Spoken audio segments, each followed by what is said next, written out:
بسم اللہ الرحمن الرحیم الحمد للہ رب العالمین والصلاة والسلام علی رسول خیر خلقہ محمد وعلى آلہ وصحبہ اجمعین سبحانک لا علم لنا الا ما علمتنا انک انت العلیم الحکیم ربی زدنی علما ربی زدنی علما ربی زدنی علما رب اشرح لی صدری ویسر لی امری واحلل عقدۃ من لسانی یفقهوا قولی والمجتہد فی العقلیات والشرعیات الاصلیۃ والفرعیۃ قد یخطی وقد یصیب الی آخرہ۔ یہاں سے مصنف رحمہ اللہ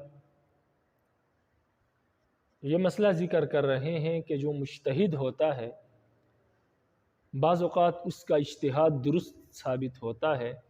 اور بعض اوقات اجتہاد میں خطا واقع ہو جاتی ہے، وہ چوک جاتا ہے، اپنی تمام کوششوں کے باوجود وہ صحیح حکم تک نہیں پہنچ پاتا اور وہ چوک جاتا ہے۔ اس لیے کہ انسان اپنی کوشش کا مکلف ہے، جتنی کوشش اس کے ذمے ہے۔ بعض اوقات اپنی کوشش سے وہ حق تک پہنچ جاتا ہے اور بعض اوقات حق تک نہیں پہنچ پاتا، چوک جاتا ہے۔ لیکن بہرحال احادیث میں آیا ہے کہ مجتہد اگر حق تک پہنچ جائے تو اس کو 2 اجر ملتے ہیں، ایک کوشش کرنے کا اور دوسرا حق تک پہنچنے کا، یعنی قرآن اور حدیث سے صحیح مسئلہ نکالنے کا۔ اور اگر مجتہد چوک جائے اور اس سے خطا واقع ہو جائے اجتہاد میں، تب بھی اس کو 1 اجر ملتا ہے کوشش کرنے کا،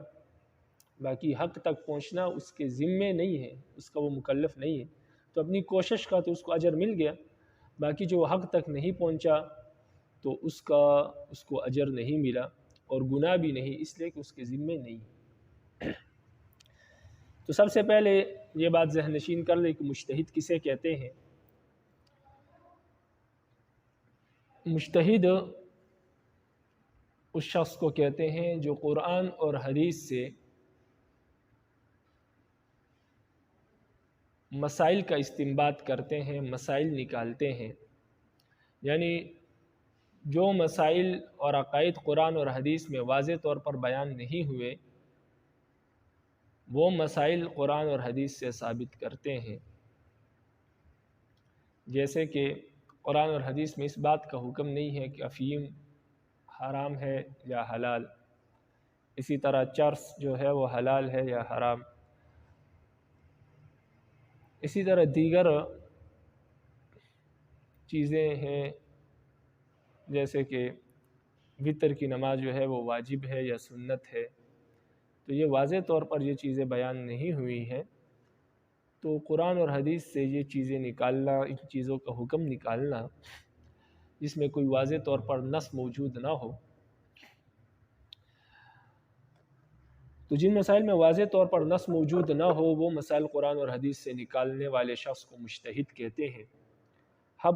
اب ہر شخص مجتہد نہیں بن سکتا۔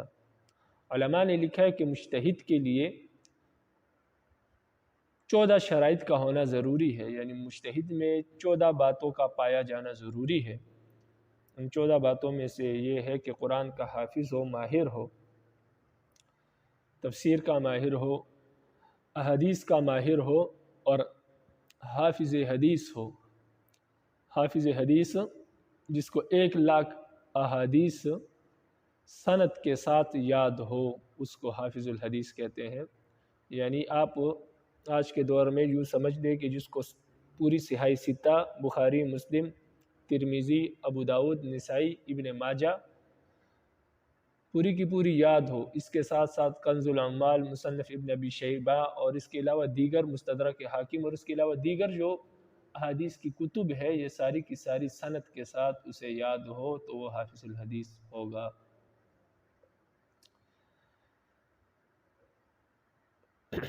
اس کے ساتھ ساتھ جو آخری شرط ہے،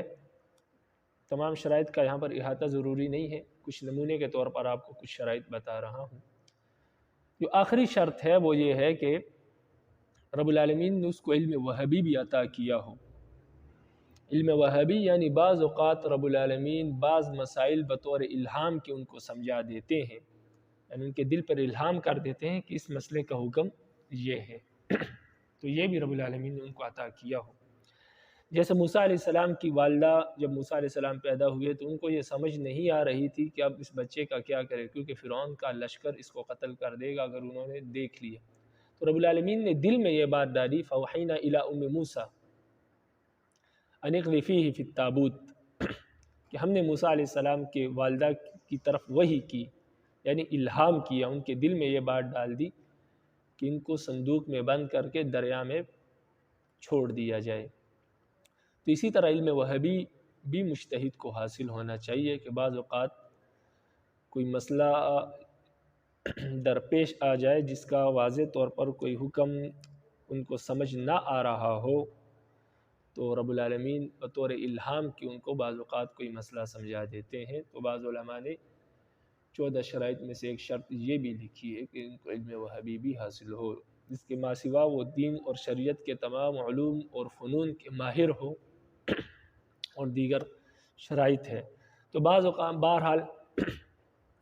مجتہد وہ شخص ہوتا ہے جس میں یہ 14 شرائط پائی جائیں، اور اس کے ساتھ ساتھ اس کا کام یہ ہے کہ وہ قرآن اور حدیث سے وہ مسائل نکالتا ہے جن کا واضح طور پر قرآن اور حدیث میں کوئی حکم موجود نہ ہو۔ اب بعض اوقات مجتہد جو ہے وہ اجتہاد کرتا ہے عقلیات میں۔ عقلیات سے مراد وہ مسائل ہے جن کا قرآن اور حدیث سے کوئی تعلق نہیں ہوتا، علم منطق سے تعلق ہوتا ہے، فلسفے سے تعلق ہوتا ہے۔ تو بعض اوقات مجتہد فلسفے اور علم منطق کے مسائل نکالتے ہیں اپنے غور و فکر کر کے، تو ان ایسے مسائل کو عقلیات کہتے ہیں۔ مثال کے طور پر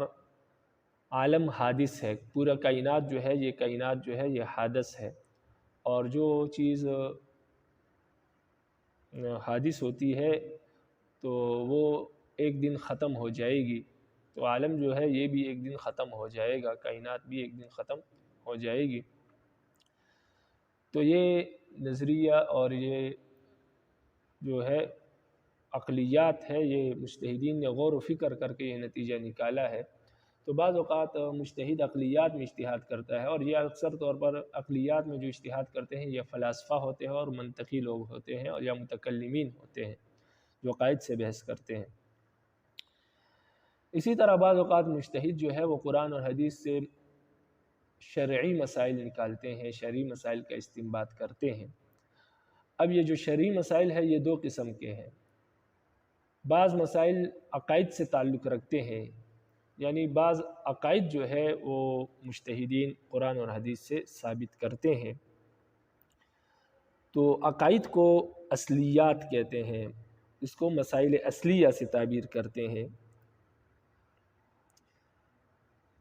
اور بعض اوقات مجتہد جو ہے وہ فقہ کے مسائل جو ہے وہ قرآن و حدیث سے نکالتے ہیں، تو فقہ کے جو مسائل قرآن و حدیث سے نکالے جاتے ہیں ان کو فرعیات سے تعبیر کرتے ہیں، تو ان کو مسائل فرعیہ کہتے ہیں، اور جو عقائد ہے جو قرآن و حدیث سے ثابت ہوتے ہیں ان کو مسائل اصلیہ کہتے ہیں۔ تو مجتہد شرعی مسائل بھی نکالتا ہے قرآن اور حدیث سے، اور یہ مسائل 2 قسم پر ہے، مسائل اصلیہ یعنی عقائد بعض اوقات قرآن حدیث سے مجتہد اپنی اجتہاد سے ثابت کرتا ہے۔ عقائد کی مثال جیسے کہ قبر میں جو مردہ ہے وہ ہماری باتیں سنتا ہے یا نہیں سنتا، تو یہ مجتہدین نے اجتہاد کیا اس میں، اور انہوں نے پھر یہ مسئلہ نکالا قرآن حدیث کی روح سے کہ مردہ سنتا ہے۔ تو یہ وہ مسئلہ ہے جو قرآن و حدیث سے نکالا گیا عقائد کا مسئلہ ہے، لیکن ظنیات ہے، اس میں کوئی صریح نص موجود نہیں ہے۔ اسی طرح مسائل فرعیہ بہت سے ہیں کہ امام اونچی آواز سے تکبیر کہے گا اور مقتدی جو ہے آہستہ آواز سے تکبیر کہے گا، اور اسی طرح وتر کی نماز جو ہے یہ واجب ہے یا سنت ہے کیا ہے، تو یہ واضح کوئی حکم اس بارے میں موجود نہیں ہے۔ مجتہدین نے اجتہاد کر کے یہ احکامات نکالے ہیں۔ مسائل فرعیہ فقہ کی جتنے بھی احکامات ہیں تقریباً ان میں سے بعض احکامات جو ہے وہ مجتہدین نے اپنے اجتہاد سے نکالے ہیں، جس طرح امام ابو حنیفہ رحمہ اللہ نے فقہ کے 12 لاکھ مسائل اپنے اجتہاد سے قرآن اور حدیث سے اخذ کیے ہیں، نکالے ہیں۔ تو ان کو مسائل فرعیہ کہتے ہیں، جو فقہ سے تعلق رکھتے ہیں، مسائل اور اعمال سے تعلق رکھتے ہیں، جیسے روزہ، نماز، حج وغیرہ، ان احکامات سے جو چیزیں تعلق رکھتی ہیں، مسائل سے جن پر ہم عمل کرتے ہیں، تو ان کو مسائل فرعیہ کہتے ہیں۔ اور عقائد سے اگر کوئی مسئلہ تعلق رکھتا ہے تو اس کو مسائل اصلیہ کہتے ہیں۔ تو فرماتے ہیں کہ مجتہد جب قرآن اور حدیث سے مسائل فرعیہ اور اصلیہ نکالتا ہے، یعنی مسائل شرعیہ جب نکالتا ہے مجتہد قرآن اور حدیث سے، تو بعض اوقات وہ صحیح مسئلے تک پہنچ جاتا ہے، اس مسئلے کا جو صحیح حکم ہے اس تک پہنچ جاتا ہے، اور بعض اوقات مجتہد صحیح مسئلے تک پہنچ نہیں پاتا اور اس سے کیا ہو جاتی ہے، غلطی واقع ہو جاتی ہے اور وہ صحیح حکم تک نہیں پہنچ پاتا۔ اس کی مثال جیسے کہ ہمارے نزدیک وتر کی نماز واجب ہے اور امام شافعی رحمہ اللہ کے نزدیک وتر کی نماز سنت ہے۔ اب لازمی بات ہے کہ وتر کا شریعت میں ایک ہی حکم ہوگا، یا واجب ہوگا یا سنت۔ ایک چیز واجب اور سنت دونوں نہیں ہو سکتی، یا تو وتر کی نماز واجب ہے اور یا سنت ہے۔ اب احناف نے دلائل میں، احادیث میں غور و فکر کر کے کہا، اجتہاد کر کے یہ مسئلہ نکالا کہ وتر کی نماز واجب ہے، اور امام شافعی رحمہ اللہ نے غور و فکر کیا اور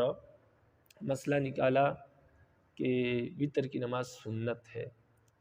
تو اب لازمی بات ہے کہ یا تو احناف کا اجتہاد درست ہے اور یا امام شافعی رحمہ اللہ کا اجتہاد درست ہے، تو دونوں میں سے ایک نہ ایک تو غلطی پر ہے، لیکن بہرحال دونوں کے لیے اپنے اجتہاد پر عمل کرنا ضروری ہے، دونوں اپنے اجتہاد پر عمل کریں گے۔ بہرحال یہاں پر واضح صرف یہ مسئلہ واضح کرنا ہے کہ مجتہد کبھی کبھار درست مسئلے تک پہنچ جاتا ہے، اس مسئلے کے صحیح حکم تک پہنچ پاتا ہے، اور کبھی کبھار وہ مسئلے کے صحیح حکم تک پہنچ نہیں پاتا، وہ چوک جاتا ہے۔ تو لہٰذا جس طرح وتر کا مسئلہ میں نے بیان کیا، ان میں سے لازمی بات ہے کہ ایک نہ ایک چوک گیا ہوگا۔ تو فقہا کا مسلک یہ ہے کہ اپنے مسلک کو یقینی جانو، حق جانو، لیکن اس میں غلطی کا احتمال بھی رکھو۔ یہ بھی کہو کہ ہمارا مسلک حق ہے لیکن اس میں غلطی کا احتمال ہے، یعنی ہم جو یہ کہتے ہیں کہ وتر واجب ہے تو یہ حق ہے، لیکن ممکن ہے کہ احناف سے غلطی ہو گئی ہو، ان کا اجتہاد درست ثابت نہ ہوا ہو۔ اور جو مخالف کا مذہب ہے اس کے بارے میں یہ کہو کہ وہ ٹھیک نہیں ہے، صحیح نہیں ہے، لیکن اس میں صحت کا احتمال بھی ہے۔ یعنی امام شافعی جو یہ کہتے ہیں کہ وتر کی نماز سنت ہے، تو ہم کہتے ہیں یہ بات درست نہیں ہے،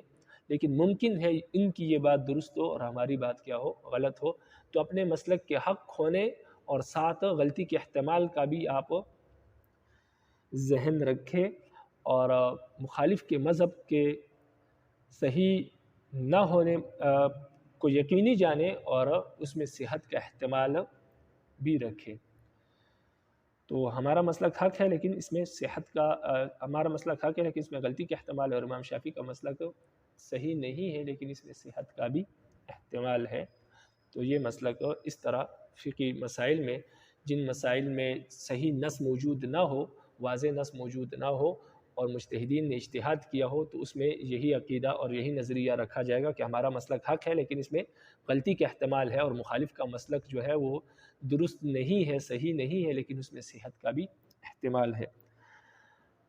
ساتھ یہ بات بھی سمجھ لیجئے کہ جو میں نے بار بار کہا کہ جن مسائل میں صریح نص موجود نہ ہو، کوئی واضح قرآن مجید کی آیت یا حدیث موجود نہ ہو،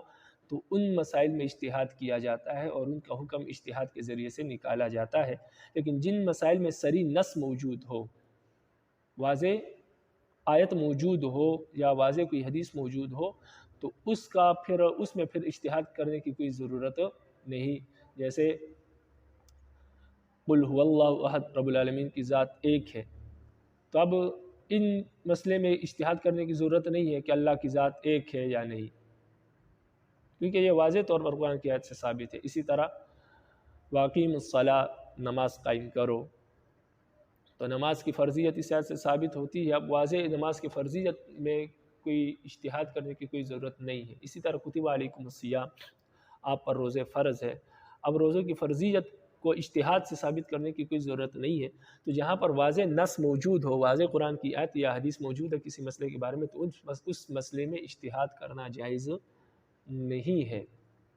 بلکہ اس مسئلے میں جو قرآن حدیث کا واضح حکم ہے اس پر سب کے اتفاق ہوگا۔ اس لیے جن مسائل میں نص موجود ہے ان مسائل میں علماء کا کوئی اختلاف نہیں ہے۔ شوافی، احناف، مالکیہ کا نماز سب کے نزدیک فرض ہے، روزہ سب کے نزدیک فرض ہے، اس لیے کہ قرآن مجید کے واضح احکامات ہیں۔ تو اس میں علماء نے اجتہاد نہیں کیا، جب اجتہاد نہیں کیا تو سب کے اتفاق ہے، کیونکہ یہ اللہ کا حکم ہے، اس کو اسی طرح مانا۔ لیکن جن مسائل میں علماء نے اجتہاد کیا ہے جو قرآن حدیث سے واضح طور پر ثابت نہیں ہے، تو وہاں پر لازمی بات ہے ایک عالم کا ذہن ایک طرف گیا، دوسرے عالم کا ذہن دوسری طرف گیا، اور جو دلائل ان کے نزدیک مضبوط تھے انہوں نے اس کو عمل میں لایا اور اس کے مطابق عمل کیا، تو بعض کے نزدیک وہ چیز واجب ہو گئی، بعض کے نزدیک سنت ہو گئی، اور بعض کے نزدیک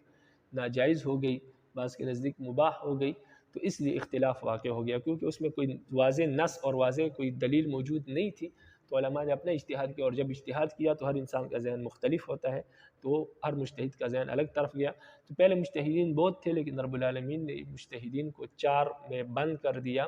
یعنی باقیوں کا جو مسلک تھا وہ زمانے کے گزرنے کے ساتھ ختم ہو گیا، اور مسلک کو رب العالمین نے 4 کے عدد میں بند کر دیا، کہ مسالک 4 جیسے مسلک احناف، مالکیہ، شوافی اور حنبلی یعنی امام احمد بن حنبل کے پیروکار۔ اب یہ خاص کوئی رب العالمین کے نزدیک 4 کا جو عدد ہے یہ کوئی خاص اہمیت رکھتا ہے، اس لیے جو ہے کتابیں بھی 4 ہیں، اور بڑے فرشتے بھی 4 ہیں، مسلک بھی 4 ہے، اس طرح بہت ساری چیزیں ہیں جو 4 کے عدد میں محصور کی ہے رب العالمین نے۔ تو بہرحال اب جو ہے یہ مسلک جو ہے یہ 4 ہے، اور امید ہے قیامت تک یہ 4 مسالک ہی رہیں گے۔ تو باقی جو مجتہدین کے ان کے مسالک اور ان کے مسائل آہستہ آہستہ زمانے کے گزرنے کے ساتھ ساتھ رب العالمین نے ختم کر دیے، اور یہ 4 مسلک جو حق کے زیادہ قریب تھے ان کو رب العالمین نے باقی رکھا۔ تو یہاں تک آپ عبارت کو دیکھ لیں، کتاب کو دیکھیں، فرماتے ہیں والمجتہد فی العقلیات والشرعیات الاصلیۃ والفرعیۃ، مجتہد جو کہ عقلیات، شرعیات اصلیہ اور فرعیہ میں اجتہاد کرتا ہے، قد یخطی وقد یصیب، یہ مجتہد کبھی خطا کر جاتا ہے، کبھی چوک جاتا ہے، اور کبھی درست حکم تک پہنچ جاتا ہے۔ وذهب بعض الاشاعرة والمعتزلہ، اور بعض اشاعرہ اور معتزلہ اس طرف گئے ہیں کہ ان کل مجتہد فی المسائل الشرعیۃ الفرعیۃ التي لا قاطع فیها مصیب، کہ ہر مجتہد جو مسائل شرعیہ فرعیہ، ایسے مسائل شرعیہ فرعیہ جس میں کوئی واضح دلیل قطعی موجود نہ ہو، یعنی کوئی واضح نص موجود نہ ہو، ایسے مسائل میں جب بھی کوئی بھی مجتہد اجتہاد کرتا ہے، وہ جس بھی حکم کو پہنچتا ہے وہ حکم درست ہوتا ہے۔ یہ ان کا مسلک ہے، باقی آگے مسلک آئیں گے۔ فرماتے ہیں وَهَذَا الْاخْتِلَافُ مَبْنِيٌّ عَلَى اخْتِلَافِهِمْ، فرماتے ہیں یہ اختلاف جو ہے یہ اصل میں مبنی ہے اس اختلاف پر کہ ان اللہ تعالیٰ فی کل حادثۃ حکم معین، کہ اللہ تعالیٰ نے ہر مسئلے میں کوئی معین حکم رکھا ہے یا نہیں۔ ام حکم فی المسائل الاجتہادیۃ ما ادى الیہ رأی المجتہد، یا جس طرف مجتہد کی رائے چلی جائے وہی اللہ کا حکم ہوتا ہے اس مسئلے میں۔ تو یہ مسئلہ یہ ہے کہ معتزلہ اور اشاعرہ کہتے ہیں کہ مجتہد جو بھی اجتہاد کرتا ہے اور اس سے وہ جس بھی حکم تک پہنچتا ہے وہ حکم حق ہوتا ہے، مجتہد کبھی غلطی نہیں کرتا، بس وہی حکم ہوتا ہے۔ فرماتے اصل میں یہ اختلاف اس بات پر مبنی ہے کہ جو مجتہد ہے جب وہ اجتہاد کرتا ہے تو کیا اجتہاد سے پہلے اللہ تعالیٰ نے جس مسئلے میں وہ اجتہاد کرتا ہے، جس مسئلے کا کوئی واضح حکم قرآن حدیث نے بیان نہیں کیا، تو اس مسئلے میں رب العالمین نے کوئی حکم مقرر کیا ہے، معین کیا ہے کہ مجتہد اپنی اجتہاد سے اس حکم تک پہنچے، یا کہ کوئی حکم مقرر نہیں کیا ہے بلکہ اللہ نے یہ چھوٹ دی ہے کہ مجتہد جس بھی حکم تک پہنچے گا بس وہی میرا حکم ہے، اس لیے میں نے واضح طور پر یہ حکم بیان نہیں کیا۔ تو فرماتے اصل اختلاف یہ ہے۔ تو اللہ نے کسی مسئلے میں، اللہ نے ہر مسئلے میں کوئی حکم مقرر کیا ہے، معین کیا ہے یا نہیں؟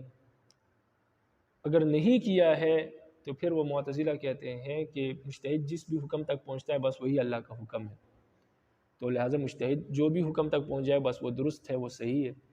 لیکن ہمارے نزدیک رب العالمین نے ہر مسئلے میں کوئی حکم مقرر کیا ہے، معین کیا ہے۔ اگر مجتہد اس حکم تک پہنچ جائے تو گویا وہ درست حکم تک پہنچ گیا، لیکن اگر مجتہد اس حکم تک پہنچ نہ پہنچے اور کسی دوسرے حکم کی طرف نکل جائے تو پھر ہم کہتے ہیں کہ مجتہد سے حکم نکالنے میں خطا ہو گئی ہے، وہ حکم تک اس کی رسائی نہ ہو سکی اور مسئلے کا صحیح حکم نکالنے میں اس سے خطا اور غلطی اور چوک ہو گئی ہے۔ اس لیے کہ رب العالمین نے ہر مسئلے کا کوئی حکم مقرر معین کیا ہے، اور معتزلہ کے ہاں کوئی حکم مقرر نہیں کیا، بلکہ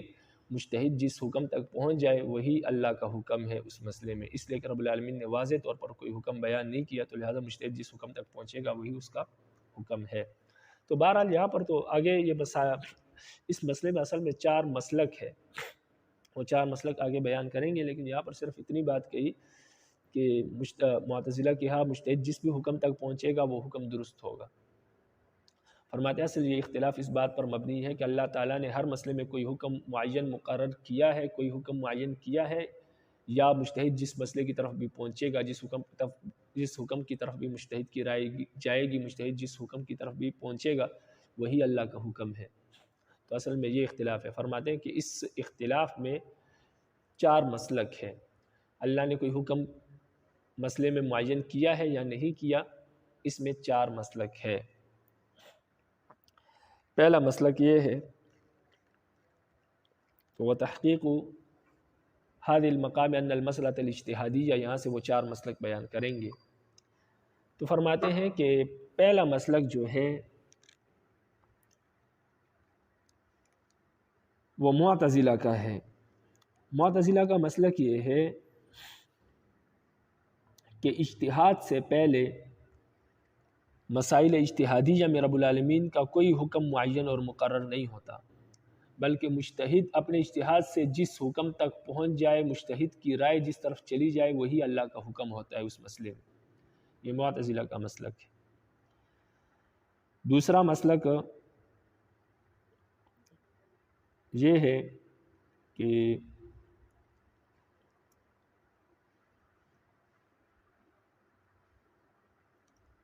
رب العالمین نے ہر مسئلے میں کوئی حکم مقرر کیا ہوتا ہے، معین کیا ہوتا ہے۔ اگر مجتہد اس کی طرف پہنچ جائے تو گویا مجتہد درست حکم تک پہنچے، اگر اس کی طرف نہ پہنچے تو گویا مجتہد سے خطا ہو گئی ہے۔ لیکن آگے پھر مسئلہ یہ ہے کہ ہر حکم تو معین ہے مسئلے میں،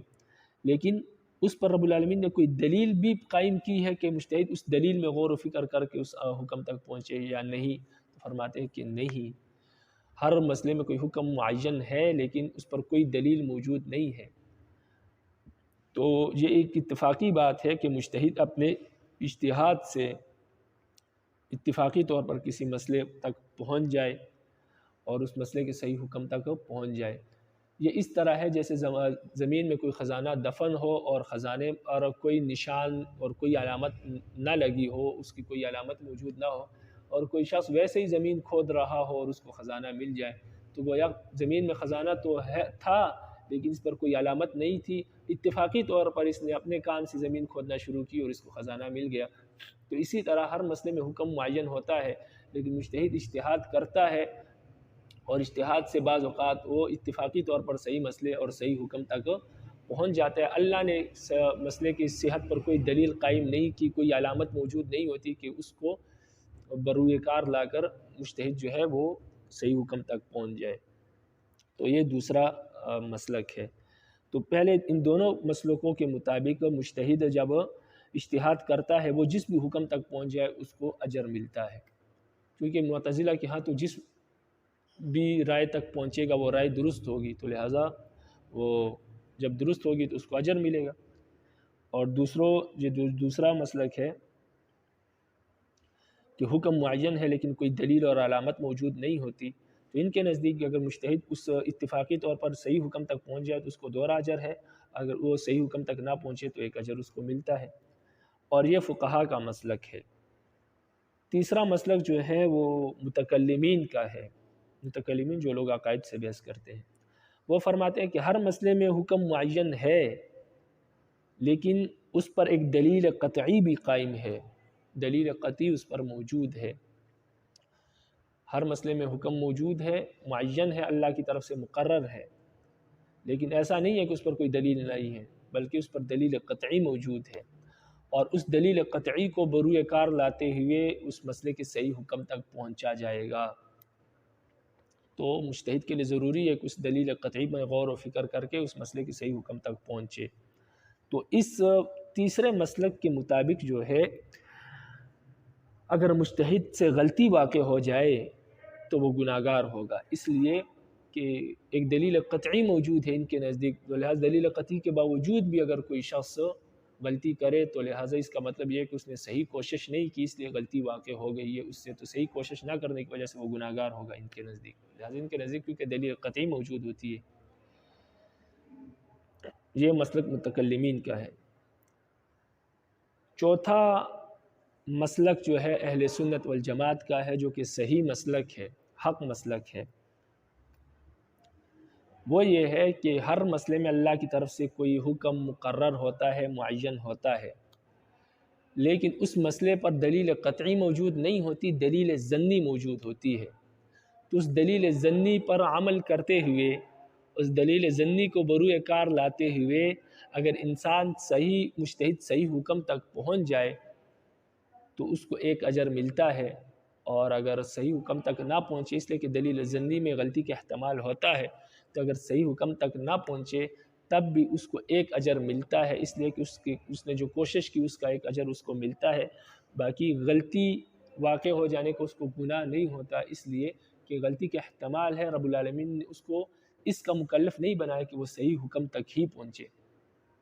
تو اس پر کوشش ہے، اس نے جو کوشش کی اس کا ایک اجر ملا۔ اب اگر وہ کوشش صحیح مسئلے تک پہنچ گئی، صحیح حکم تک پہنچ گئی، اس کوشش نے اس کو صحیح حکم تک پہنچا دیا، تو اس کو دوسرا اجر بھی ملے گا کہ اس کا مسئلہ حق ہے، اس نے صحیح مسئلہ نکالا ہے، تو 2 اجر مل جائیں گے۔ لیکن اگر اس نے مسئلہ صحیح نہیں نکالا، اپنی کوشش کے باوجود وہ صحیح مسئلے تک نہیں پہنچ پایا، تو ایسی صورت میں اس کو ایک ہی اجر ملے گا، اور جو اس سے غلطی واقع ہوئی ہے اس کو گناہ نہیں ہوگا، اس لیے کہ وہ اس کا مکلف ہی نہیں ہے، وہ جس کا مکلف تھا کوشش کرنے کا وہ اس نے پوری کی۔ تو لہذا یہ 4 مسلک ہے، تو آخری مسلک جو ہے وہ حق مسلک ہے اور اہل سنت والجماعت کا مسلک ہے۔ تو فرماتے ہیں، عبارت کو دیکھیں، فرماتے ہیں وَتَحْقِيقُ هَذَا الْمَقَامِ، اور اس مقام کی تحقیق، کس مقام کی؟ کہ اللہ تعالیٰ نے ہر مسئلے میں کوئی حکم مقرر کیا ہے، معین کیا ہے یا نہیں؟ تو فرماتے ہیں کہ اس مقام کی تحقیق یہ ہے کہ ان المسألة الاجتہادیہ اما الا یکون من اللہ تعالیٰ فیہا حکم معین قبل اجتہاد المجتہد۔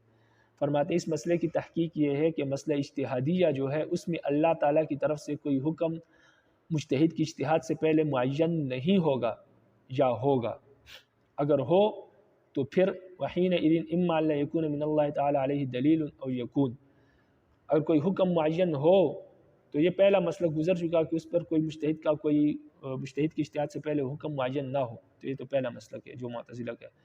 او یکون، یا کوئی حکم معین ہو، اگر حکم معین ہو تو پھر اما اللہ یکون من اللہ تعالیٰ علیہ دلیل، اس حکم پر کوئی دلیل موجود ہوگی، کوئی دلیل موجود نہیں ہوگی، تو یہ دوسرا مسلک ہے جو کہ فقہا کا ہے۔ او یکون، یا دلیل موجود ہوگی، اگر دلیل موجود ہو وذالک الدلیل اما قطعی، تو پھر یہ دلیل یا تو قطعی ہوگی، یہ متکلمین کا مذہب ہے، او ظنی، یا یہ دلیل ظنی ہوگی۔ تو یہ 4 احتمالات ہیں اس مسئلے میں۔ تو فرماتے ہیں فذهب الى كل احتمال جماعہ، ان میں سے ہر ایک احتمال کی طرف ایک جماعت گئی ہے،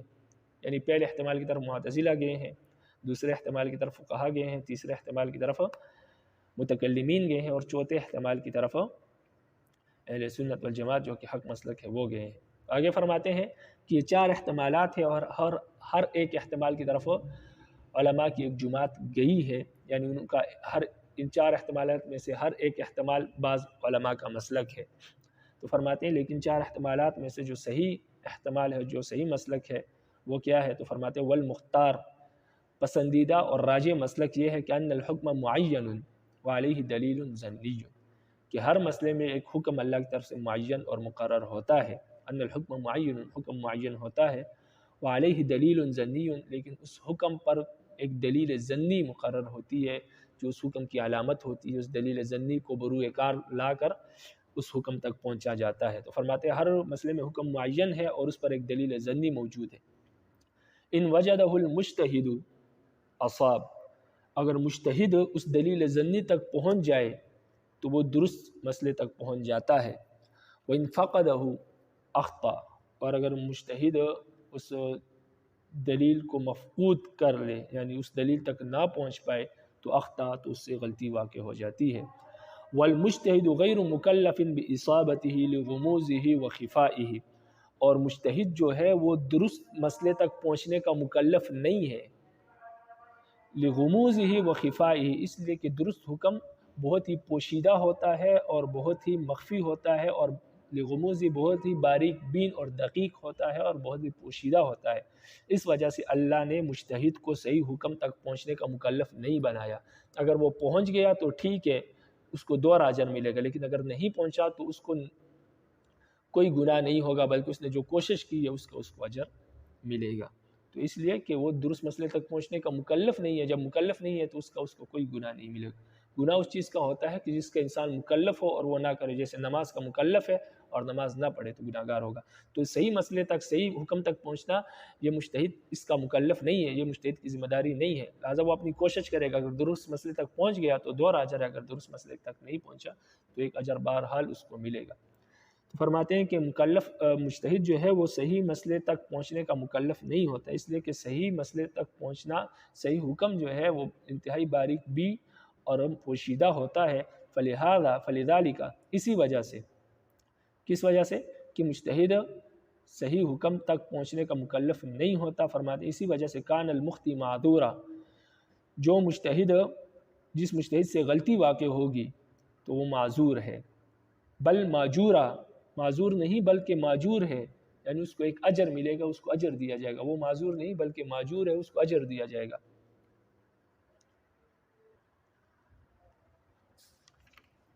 فلا خلاف على هذا المذهب في أن المخطئ ليس بآثم، وإنما الخلاف في أنه مخطئ ابتداء وانتهاء، أي بالنظر إلى الدليل والحكم جميعا، وإليه ذهب بعض المشايخ وهو المختار الشيخ أبي منصور، وانتهاء فقط أي بالنظر إلى الحكم حيث أخطأ فيه، وإن أصاب في الدليل حيث أقام ولا وجه مستجمعا بجميع شرائطه وأركانه، وأتى بما كلف من الاعتبارات، وليس عليه في الاجتهاديات إقامة الحجة القطعية التي مدلولها حق البتة، والدليل على أن المجتهد قد يخطئ بوجوه۔ فلا خلاف، یہاں سے یہ بات ذکر کر رہے ہیں کہ یہ جو چوتھا مسلک ہے اہل سنت والجماعت کا، اس کے مطابق تو اس بات میں کوئی اختلاف نہیں ہے کہ اگر مجتہد سے غلطی واقع ہو جائے تو وہ گناہ گار نہیں ہوگا۔ اس بات میں تو کوئی اختلاف نہیں ہے اہل سنت والجماعت کے ہاں، اس چوتھے مسلک کے مطابق، یعنی علماء اہل سنت والجماعت کا یہ چوتھا مسلک ہے،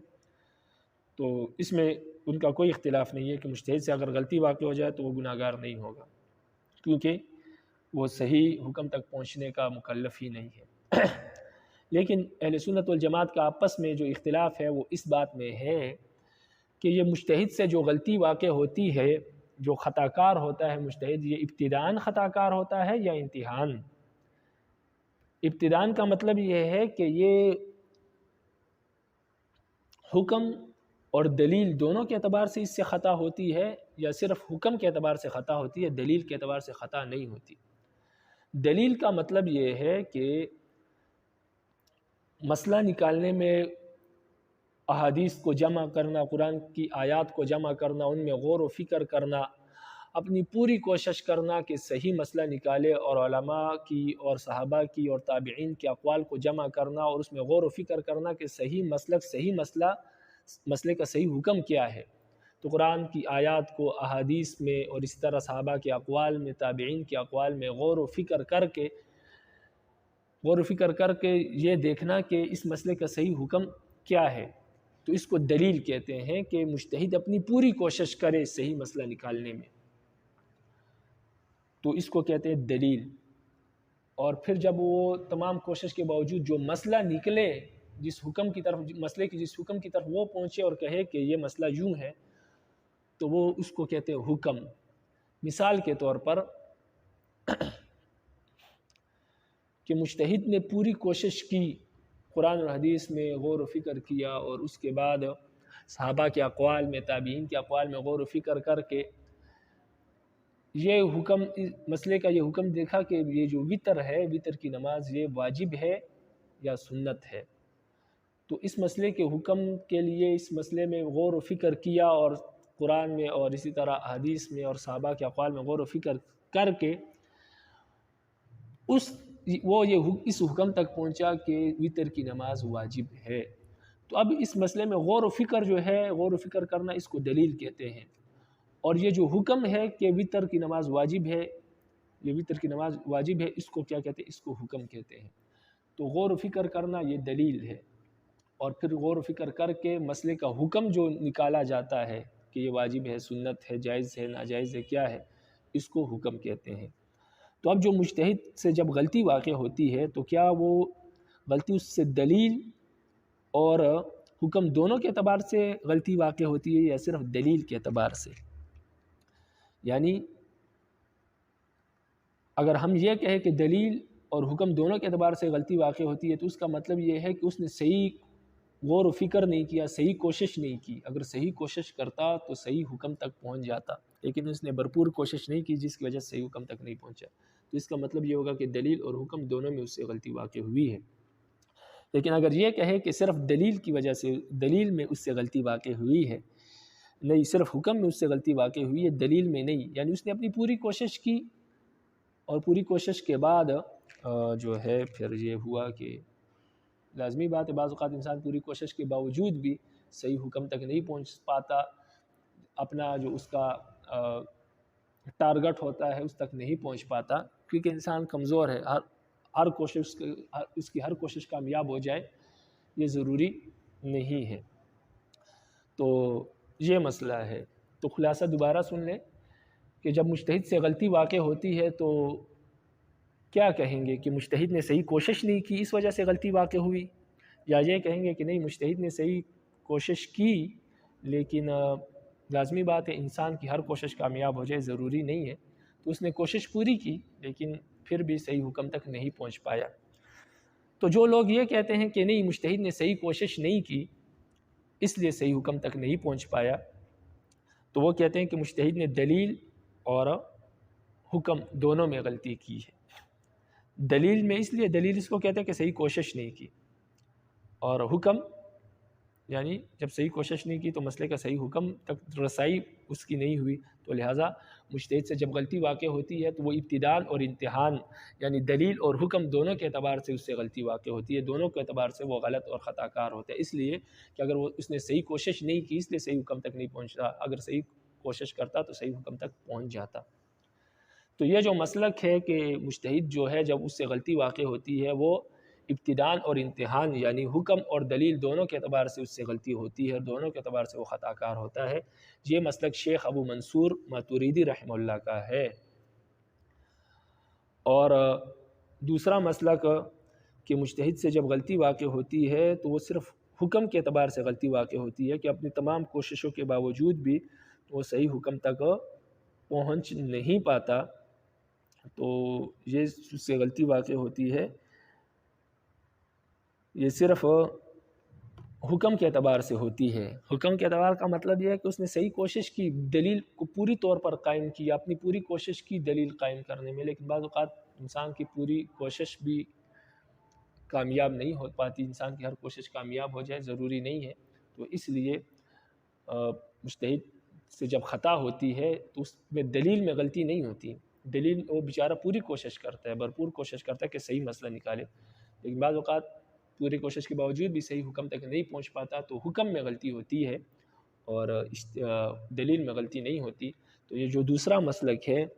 یہ صدر الشریعہ رحمہ اللہ کا مسلک ہے، اور یہ دوسرا مسلک ہی درست ہے، صحیح ہے، اس لیے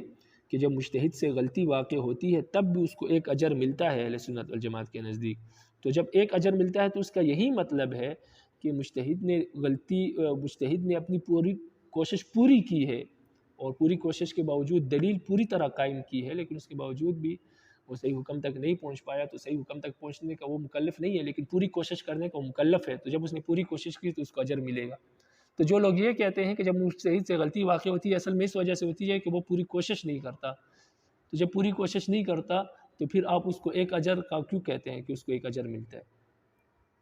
کیونکہ پوری کوشش کا تو وہ مکلف ہے، جب پوری کوشش نہیں کی تو پھر گناہ گار ہونا چاہیے، لیکن اس کے باوجود بھی یہ لوگ کہتے ہیں کہ نہیں پوری کوشش بھی نہیں کی، اس وجہ سے حکم تک نہیں پہنچا، لیکن اس کے باوجود بھی اجر ملتا ہے، تو لہٰذا یہ بات درست نہیں ہے۔ اگر آپ یہ کہتے ہیں کہ پوری کوشش نہیں کی، حکم اور دلیل دونوں کے اعتبار سے اس سے خطا ہوئی ہے، تو پھر آپ اس کے لیے ایک اجر نہ مانو، اس کو گناہ گار مانو۔ تو ایک اجر کا اس کو ملنا یہ اسی بات کی دلیل ہے کہ مجتہد سے جب غلطی واقع ہوتی ہے تو دلیل میں غلطی نہیں ہوتی، وہ بیچارہ پوری کوشش کرتا ہے اور پوری کوشش کے باوجود اس سے کیا ہو جاتی ہے، حکم تک رسائی نہیں ہو پاتی، تو اس لیے پوری کوشش کا وہ مکلف ہے، اس لیے اس کو ایک اجر مل گیا۔ باقی جو اس سے غلطی واقع ہوئی وہ اس کا مکلف نہیں ہے، اس لیے اس کا کوئی گناہ نہیں ملا، اور کیونکہ صحیح حکم تک نہیں پہنچے اس لیے اس کا اجر بھی نہیں ملا، لیکن بہرحال اپنی پوری کوشش کا اس کو ایک اجر مل گیا ہے۔ اور اس لیے بھی اس کو اجر ملتا ہے، اور اس لیے بھی ہم کہتے ہیں کہ صرف حکم میں غلطی واقع ہوتی ہے کہ مجتہد بیچارہ اپنی پوری شرائط کے ساتھ، پورے ارکان کے ساتھ دلیل کو قائم کرتا ہے، اور جس کا وہ مکلف ہے وہ تمام کوشش وہ پوری کرتا ہے، لیکن اس کے باوجود بھی بعض اوقات وہ صحیح حکم تک نہیں پہنچ پاتا، اس لیے کہ اجتہادی مسائل میں مجتہد کے ذمے یہ ضروری نہیں ہے کہ وہ کوئی دلیل قطعی ثابت کرے اور ایسی دلیل لائے، ایسی دلیل ثابت کرے کہ جس دلیل کا حکم حق ہی حق ہو، درست ہی درست ہو، تو یہ اس کے ذمے نہیں ہے۔ اس کے ذمے یہ ہے کہ وہ دلیل میں غور و فکر کرے، کوشش کرے، اپنی بھرپور کوشش کرے صحیح حکم نکالنے میں۔ تو اگر پوری کوشش کر لی اس نے اور اس کی کوشش کامیاب ہوگی تو ٹھیک ہے، اس کو دوہرا اجر میں ہے، لیکن اگر اس کی کوشش کامیاب نہیں ہوئی تو اس بیچارے پر پوری کوشش کرنا تھا، صحیح حکم تک پہنچنا اس کے ذمے نہیں ہے، وہ اس کا مکلف نہیں ہے، تو لہٰذا اس کو ایک اجر مل گیا، اور باقی جو صحیح حکم تک نہیں پہنچا اس کو کوئی گناہ نہیں ہے۔ تو لہٰذا اہل سنت والجماعت کا آپس میں جو اختلاف ہے کہ مجتہد ابتداءً یا انتہاءً یعنی دلیل اور حکم دونوں کے اعتبار سے خطا کار ہوتا ہے، چوک جانے والا ہوتا ہے، یا صرف حکم کے اعتبار سے یعنی صرف انتہا کے اعتبار سے یعنی حکم کے اعتبار سے۔ تو پہلا مسلک جو ہے شیخ ابو منصور ماتوریدی کا ہے، اور دوسرا مسلک صدر الشریعہ کا ہے، اور دوسرا مسلک ہی درست ہے کہ مجتہد صرف حکم کے اعتبار سے غلطی ہوتی ہے، انتہا کے اعتبار سے ہی ہوتی ہے، باقی دلیل کے اعتبار سے، ابتداء کے اعتبار سے اس کی غلطی نہیں ہوتی، اس لیے کہ ابتداءً اور دلیل کے اعتبار سے وہ بیچارہ پوری کوشش کرتا ہے کہ صحیح حکم نکلے، لیکن پوری کوشش بھی بعض اوقات کامیاب نہیں ہو پاتی، اور اس کے ذمے یہ بھی نہیں ہے کہ وہ صحیح حکم تک پہنچے، اس لیے کہ اس کا مکلف نہیں ہے، وہ پوری کوشش کا مکلف ہے، تو پوری کوشش اس بیچارے نے کی، اس وجہ سے تو شریعت نے اس کو کیا ہے ایک اجر دیا ہے۔ تو یہاں سے فرماتے ہیں فلا خلاف علی هذا المذهب فی ان المخطئ لیس بعاصم، فرماتے ہیں اس مذہب کے مطابق اس بات میں کوئی اختلاف نہیں ہے کہ جو خطا کار ہے، جو اس مجتہد سے خطا ہو جائے وہ گناہ گار نہیں ہوگا۔ کس مسلک؟ چوتھے مسلک کے مطابق، اہل سنت والجماعت کا جو مسلک ہے کہ ہر مسئلے میں حکم معین ہے لیکن اس پر کوئی دلیل موجود اور دلیل ظنی اس پر موجود ہے، فرماتے ہیں اس مسلک کے مطابق جو مجتہد خطا کار ہے، جس سے غلطی واقع ہو جائے، وہ گناہ گار تو نہیں ہے، لیکن اختلاف اس بات میں ہے کہ فی انہ مخطئ ابتداء و انتہاء، کہ وہ خطا کار ہے ابتدا اور انتہا دونوں کے اعتبار سے، ای بالنظر الی الدلیل والحکم جمیعا، دلیل اور حکم دونوں کے اعتبار سے وہ خطا کار ہے۔ وَإِلَيْهِ ذَهَبَ بَعْضُ الْمَشَائِخ، اور اسی مسئلے کی طرف بعض مشائخ گئے ہیں، وہ مختار الشیخ ابی منصور، اور یہ شیخ ابو منصور ماتوریدی رحمہ اللہ کا پسندیدہ مسلک ہے کہ وہ ابتداء اور انتہاء دونوں کے اعتبار سے خطا کار ہے، او انتہاء یا صرف انتہا کے اعتبار سے خطا کار ہے، یعنی فقط ای بالنظر الی الحکم، یعنی فقط انتہا کے اعتبار سے خطا کار ہے، انتہا کا مطلب یعنی بالنظر الی الحکم، صرف حکم کے اعتبار سے وہ خطا کار ہے، حیث اس طور پر کہ اخطأ فیہ، کہ حکم میں اس سے خطا واقع ہو گئی ہے، وَإِنْ أَصَابَ فِي الدَّلِيلِ، اگرچہ دلیل میں اس نے دلیل درست قائم کی ہے، حیث اس طور پر اگرچہ دلیل میں وہ درست ہے، اس طور پر کہ اقامہ علی وجہ مستجمعا بجمیع شرائطہ و ارکانہ، یعنی دلیل میں وہ درست ہے اس طور پر کہ وہ دلیل اس نے ایسی قائم کی ہے کہ وہ اپنے تمام شرائط اور ارکان کو شامل تھی۔ وَأَتَى بِمَا كُلِّفَ مِنَ الْاعْتِبَارَاتِ، اور اعتبارات میں سے وہ جس بات کا مکلف تھا، یعنی شریعت نے اس کو جس بات کا مکلف بنایا ہے وہ کام اس نے کیا، یعنی تمام اعتبارات سے دلیل قائم کی، تو لہٰذا دلیل میں وہ درست ہے۔ تو دلیل میں درست ہوتا ہے اور حکم میں غلطی واقع ہو جاتی ہے۔ دلیل میں درست کس طرح ہوتا ہے کہ وہ تمام شرائط اور ارکان کے ساتھ اور تمام اعتبارات کے ساتھ وہ دلیل قائم کر لیتا ہے، لیکن دلیل بعض اوقات صحیح حکم تک نہیں پہنچ پاتا اس کے باوجود بھی۔ تو فرماتے ہیں کہ دلیل میں وہ درست ہوتا ہے اس طور پر کہ وہ دلیل تمام شرائط اور ارکان کے ساتھ اور اعتبارات میں سے وہ جس چیز کا مکلف ہے وہ بجا لاتا ہے، لیکن وَلَيْسَ عَلَيْهِ فِي الْاجْتِهَادِيَّاتِ إِقَامَةُ الْحُجَّةِ الْقَطْعِيَّةِ الَّتِي مَدْلُولُهَا حق البتہ، لیکن اجتہادیات میں یعنی اجتہادی مسائل میں مجتہد کے ذمے یہ نہیں ہے کہ وہ کوئی دلیل قطعی قائم کرے جس کا مدلول حق ہو یقیناً، تو یہ اس کے ذمے نہیں ہے۔ جب یہ اس کے ذمے نہیں ہے تو لہٰذا اس کے ذمے صرف دلیل قائم کرنا ہے۔ وہ بیچارے نے دلیل قائم کی، اب دلیل قطعی اس کے ذمے نہیں ہے کہ اس کا حکم یقینی ہو اور اس کا حکم ہمیشہ صحیح ہو، تو دلیل قطعی اس کے ذمے نہیں ہے، دلیل ظنی ہے۔ دلیل ظنی بعض اوقات تو حکم اس سے صحیح ثابت ہو جاتا ہے، بعض اوقات دلیل ظنی حکم تک رسائی اس کی نہیں ہو پاتی، تو اس نے دلیل ظنی ہر لحاظ سے قائم کی اور اس کے باوجود بھی صحیح حکم تک نہیں پہنچا۔ باقی اجتہادیات میں اس کے ذمہ دلیل قطعی نہیں ہے کہ آپ کہیں کہ اس ہر حال میں وہ صحیح حکم تک پہنچے گا، اگر صحیح حکم تک نہیں پہنچا تو یہ اس کے کوشش میں کمی ہے، جس طرح ابو شیخ منصور ماتوریدی کہتے ہیں، تو فرماتے ہیں یہ بات درست نہیں ہے۔ تو لہٰذا اس لیے ہم کہتے ہیں کہ دلیل میں وہ درست ہوتا ہے، کوشش میں مجتہد اپنی کوشش پوری کرتے ہیں، لیکن حکم میں بعض اوقات چوک جاتا ہے، اس لیے کہ انسان کی ہر کوشش کامیاب نہیں ہو پاتی۔ آگے فرماتے ہیں وَالدَّلِيلُ أَنَّ الْمُجْتَهِدَ قَدْ يُخْطِئُ بِوُجُوهٍ الأول قول تعالى ففهمناها سليمان والضمير للحكومة والفتيا ولو كان كل من الاجتهادين صوابا لما كان لتخصيص سليمان بالذكر جهة لأن كل منهما قد أصاب الحكم فحينئذ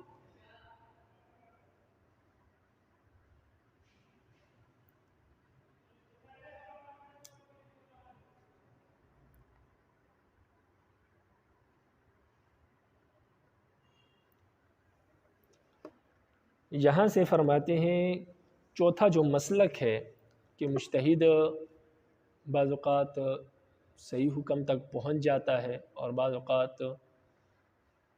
اس سے غلطی واقع ہو جاتی ہے اور وہ صحیح حکم تک پہنچ نہیں پاتا، لیکن اگر وہ صحیح حکم تک پہنچ نہ بھی پائے تب بھی اس کو ایک اجر ملتا ہے، اور اگر صحیح حکم تک پہنچ جائے تو اس کو دوہرا اجر ملتا ہے۔ تو یہ اہل سنت والجماعت کا مسلک ہے۔ اب اس مسلک کو ثابت کرنے کے لیے یہاں پر مصنف رحمہ اللہ 4 دلائل پیش کرتے ہیں۔ ان 4 دلائل سے ہمارا یہ مسلک راجح ثابت ہوتا ہے کہ اہل سنت والجماعت کا مسلک جو ہے وہ حق ہے۔ اب اس مسلک کے حق ہونے پر 4 دلائل قائم کرتے ہیں۔ تو پہلی دلیل قرآن مجید کی اس آیت کی طرف اشارہ کرتے ہوئے دلیل قائم کی کہ قرآن مجید میں رب العالمین فرماتے ہیں وَدَاوُودَ وَسُلَيْمَانَ اِذْ يَحْكُمَانِ فِي الْحَرْثِ اِذْ نَفَشَتْ فِيهِ غَنَمُ الْقَوْمِ، کہ داؤد اور سلیمان علیہ السلام جب ان دونوں نے کھیتی کے بارے میں فیصلہ کیا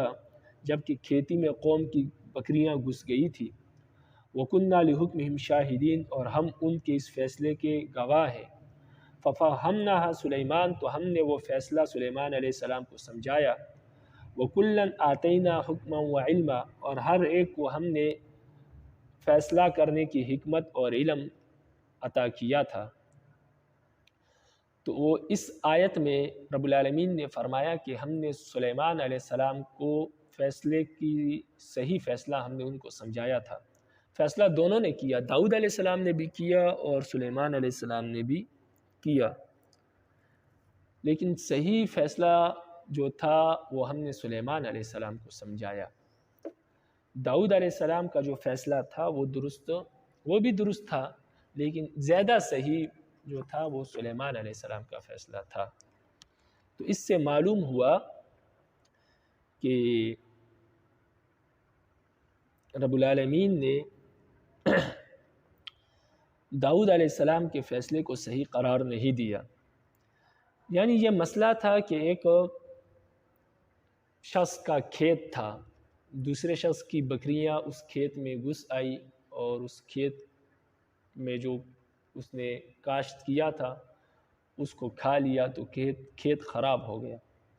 جب کھیت خراب ہو گیا تو کھیت والے نے بکریوں والوں پر بکری والا جو تھا اس پر دعویٰ کر دیا۔ جب دعویٰ کیا تو دونوں حضرت داؤد علیہ السلام کی خدمت میں حاضر ہوئے اور مسئلہ پیش کیا۔ داؤد علیہ السلام نے جب دیکھا کہ جو کھیت کی قیمت تھی اور بکریوں کی قیمت برابر تھی، یعنی جتنی بکریاں تھیں ان کی پوری بکریوں کی قیمت کھیت کے برابر تھی، تو سلیمان علیہ السلام نے داؤد علیہ السلام نے کہا کہ جتنا نقصان ہوا ہے اس نقصان کی قیمت آپ کی بکریوں کے برابر بنتی ہے، تو لہٰذا آپ اپنی بکریاں کھیت والے کو دے دیں نقصان کے بدلے میں، تو اس طرح اس کے نقصان کی بھرپائی ہو جائے گی۔ سلیمان علیہ السلام نے یہ فیصلہ سنا تو کہا کہ اس سے بہتر فیصلہ یہ ہے کہ بکریوں والا جو ہے وہ کھیت والے کو بکریاں دے دے، اور کھیت والا جو ہے ان بکریوں سے فائدہ اٹھائے، ان کا دودھ پیے اور ان کو استعمال کرے، اس سے فائدہ اٹھائے، دودھ وغیرہ پیے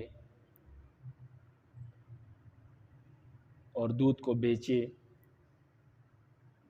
اور جو بکریوں والا ہے وہ کیا کرے کہ جو کھیت خراب ہوا ہے وہ اس کھیت میں کاشتکاری کرے، آباشی کرے اور اس کھیت کی دیکھ بھال کرے۔ جب یہ کھیت اسی مقام تک دوبارہ پہنچ جائے جس مقام میں بکریوں نے اس کو خراب کیا تھا، یعنی یہ اتنی ہی فصل بڑی ہو جائے جتنی فصل بڑی تھی اور بکریوں نے خراب کی تھی، مثال کے طور پر 5 مہینے کی فصل تھی اور بکریوں نے خراب کی تھی، تو کہا کہ جب یہ فصل 5 مہینوں تک پہنچ جائے تو پھر کیا کرنا ہے کہ پھر وہ جو بکریوں والا ہے وہ یہ کرے، جب فصل اس حد تک پہنچ جائے تو بکریوں والا اپنی بکریاں واپس لے لے اور وہ فصل جو ہے فصل والے کو دے دے، اس طرح دونوں کا نقصان نہیں ہوگا، فصل والے کو اپنی فصل مل جائے گی اور بکریوں والا جو ہے اس کو اپنی بکریاں مل جائیں گی، تو دونوں کا نقصان نہیں ہوگا۔ تو جب سلیمان علیہ السلام نے یہ فیصلہ کیا، اب دونوں حضرات نے اپنے اجتہاد سے فیصلہ کیا تھا، داؤد علیہ السلام نے بھی اپنے اجتہاد سے فیصلہ کیا تھا اور سلیمان علیہ السلام نے بھی اپنے اجتہاد سے فیصلہ کیا،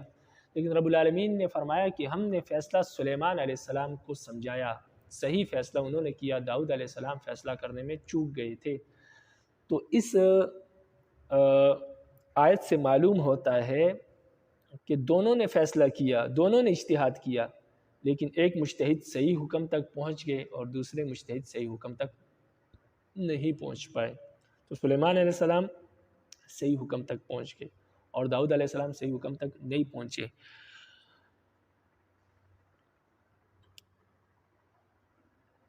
لیکن داؤد علیہ السلام نے جو فیصلہ کیا انہوں نے بھی اپنی کوشش پوری کی تھی اور صحیح نیت کے ساتھ فیصلہ کیا تھا، اس لیے ان کو بھی کوشش کرنے کا اجر ملا، لیکن ان کو ایک اجر ملا، سلیمان علیہ السلام کو 2 اجر ملے، کیونکہ ان کا اجتہاد بھی صحیح تھا اور کوشش بھی کی۔ تو اگر کوئی یہ کہے کہ نہیں دونوں کا فیصلہ صحیح تھا لیکن سلیمان علیہ السلام کا فیصلہ زیادہ صحیح تھا، تو پھر ہم کہیں گے کہ اگر دونوں کا فیصلہ صحیح تھا تو پھر رب العالمین نے خاص طور پر سلیمان علیہ السلام کا ذکر کیوں کیا کہ فَفَهَّمْنَاهَا سُلَيْمَانَ، کہ ہم نے سلیمان کو مسئلہ سمجھایا۔ اگر دونوں کا فیصلہ صحیح ہوتا تو پھر تو یہ کہنا چاہیے تھا کہ فَفَهَّمْنَاهُمَا، ہم نے دونوں کو فیصلہ سمجھایا۔ تو سلیمان علیہ السلام کا فیصلہ صحیح تھا اس لیے خاص طور پر ان کا ذکر کیا، اگر دونوں کا فیصلہ صحیح ہوتا تو پھر دونوں کا ذکر کرتے، تو اس وقت پھر رب العالمین یہ کہتے کہ ہم نے دونوں کا فیصلہ صحیح تھا اور ہم نے دونوں کو مسئلہ سمجھایا اور دونوں نے مسئلے کو صحیح سمجھا، لیکن رب العالمین نے ایسا نہیں کہا، رب العالمین نے کہا کہ ہم نے سلیمان کو مسئلہ صحیح سمجھایا اور سلیمان علیہ السلام مسئلے کو سمجھ گئے۔ تو اس سے معلوم ہوا کہ سلیمان علیہ السلام کا جو اجتہاد ہے وہ حق تک پہنچ گیا، درست حکم تک پہنچ گیا، لیکن جو ہے داؤد علیہ السلام کا جو اجتہاد تھا وہ درست مسئلے تک نہیں پہنچ پایا، لیکن اس کے باوجود بھی ان کو ایک اجر ملا، اور اس کی دلیل یہ ہے کہ خاص طور پر رب العالمین نے سلیمان علیہ السلام کا ذکر کیا۔ تو یہاں تک آپ کتاب کو دیکھیں، فرماتے ہیں وَالدَّلِيلُ عَلَىٰ أَنَّ الْمُجْتَهِدَ قَدْ يُخْطِئُ بِوُجُوهٍ، فرماتے ہیں کہ اس بات پر کہیں وجوہ سے دلیل ثابت ہوتی ہے کہ مجتہد سے کبھی کبھار خطا ہوتی ہے۔ تو پہلی دلیل اس میں یہ ہے، یعنی چوتھے مسلک کے حق ہونے کی پہلی دلیل یہ ہے کہ ان قولہ تعالیٰ کہ رب العالمین کا قول ہے کہ فَفَهَمْنَاهَا سلیمان، کہ ہم نے سلیمان کو سمجھایا۔ کیا سمجھایا؟ فرماتے ہیں کہ ہا ضمیر جو ہے والضمیر للحکومہ والفتیہ، یہ جو ہا ضمیر ہے یہ فیصلہ اور فتوے کی طرف راجع ہے، یعنی ہم نے ان کو صحیح فیصلہ اور صحیح فتویٰ سمجھایا جو انہوں نے دیا۔ وَلَوْ كَانَ كُلًّا مِّنَ الْاجْتِهَادَيْنِ صَوَابًا، اگر دونوں کا اجتہاد درست تھا، یعنی سلیمان اور داؤد دونوں کا اجتہاد درست تھا، تو لما كان لتخصيص سلیمان بالذکر جہۃ، تو پھر خاص طور پر سلیمان علیہ السلام کا ذکر کیوں کیا؟ تو پھر خاص طور پر سلیمان علیہ السلام کے ذکر کرنے کی کوئی وجہ نہیں بنتی اگر دونوں کا اجتہاد درست ہوتا۔ تو جب خاص طور پر ذکر کیا تو اس کا مطلب یہ ہے کہ سلیمان کا اجتہاد درست تھا اور ان کا نہیں تھا۔ لأن كل واحد منهما قد أصاب،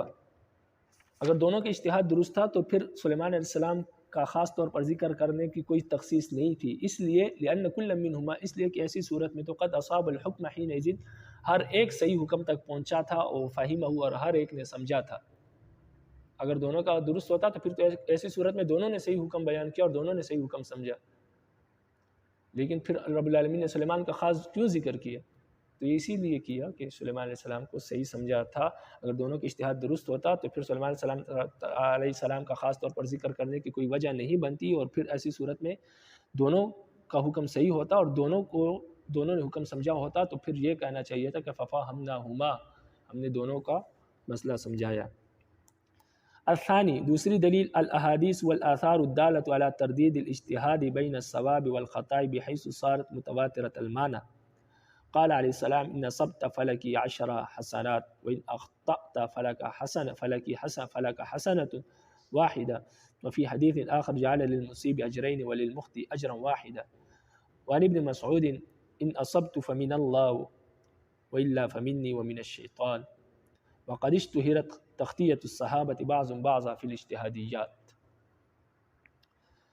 یہاں سے فرماتے ہیں کہ مجتہد سے کبھی کبھار غلطی واقع ہوتی ہے، اور کبھی کبھار وہ درست مسئلے تک پہنچتا ہے، کبھی کبھار غلطی واقع ہوتی ہے، اور غلطی واقع ہو جائے تب بھی اس کو ایک اجر ملتا ہے۔ یہ چوتھا مسلک ہے۔ اس مسلک کے حق ہونے پر دوسری دلیل وہ احادیث اور صحابہ کے وہ اقوال ہے